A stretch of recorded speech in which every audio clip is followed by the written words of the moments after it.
Vivre sous l'influence de son esprit. L'âme est comme une malle précieuse. Elle contient le souvenir de toutes les expériences accumulées au fil de son cheminement. Les vies passées, les croyances, les aptitudes, les blessures, les joies, les forces et les fragilités.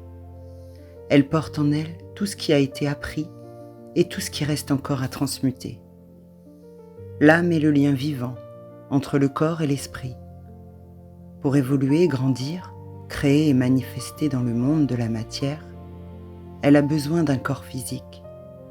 C'est à travers l'incarnation qu'elle affine sa conscience et développe sa capacité à aimer.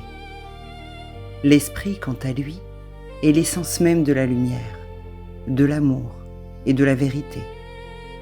Il est immuable, parfait, éternel. Il connaît le chemin, car il est relié à la source de toute vie. La vocation de l'âme est de se laisser inspirer et féconder par l'esprit. Elle est appelée à s'abandonner à cette guidance intérieure, à son soi supérieur, celui qui sait, non par un raisonnement mental, mais par la connaissance directe qui descend par inspiration. Pour cela, l'âme doit apprendre à observer ses pensées sans s'y attacher, ni s'y identifier. Les pensées ne définissent pas ce que nous sommes en vérité. Elles traversent notre conscience comme des nuages traversent le ciel. Beaucoup proviennent de l'immense champ de l'astral, cet espace où se rencontrent et se mêlent les formes pensées individuelles et collectives. Vivre sous l'influence de son esprit consiste à s'élever au-dessus de l'agitation mentale, afin de discerner une autre voie, plus subtile, plus paisible, plus lumineuse aussi. Cette voie ne contraint jamais. Elle suggère, éclaire, conseille avec douceur, amour et sagesse. Elle respecte toujours notre liberté. Ces fréquences supérieures viennent nourrir l'âme. Lorsque l'âme les accueille, elle peut alors les manifester dans la matière par ses pensées, ses paroles, ses actes et sa manière d'être. Ces fréquences d'amour pur et de lumière sont contenues dans l'esprit, notre Christ intérieur. L'esprit de chaque être est l'extension de la perfection, de la vérité et de ce qui est. Il est notre présence je suis, cette étincelle divine qui demeure intacte au cœur de notre être. Les jeunes enfants vivent naturellement dans une proximité avec cette présence.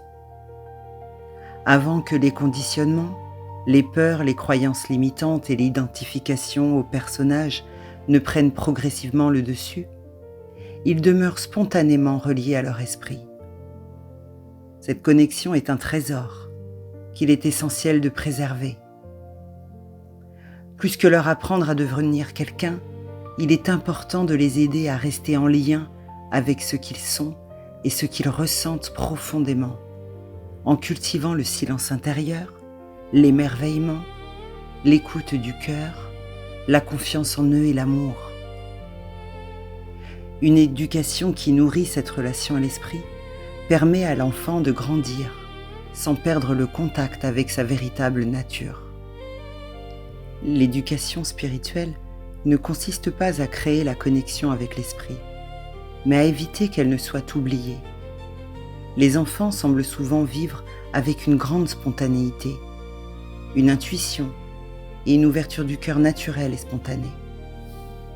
Le chemin de l'homme est d'apprendre, pas à pas, à vivre sous l'influence de son esprit, plutôt que sous l'impulsion de son personnage, façonné par les conditionnements, les peurs, les automatismes.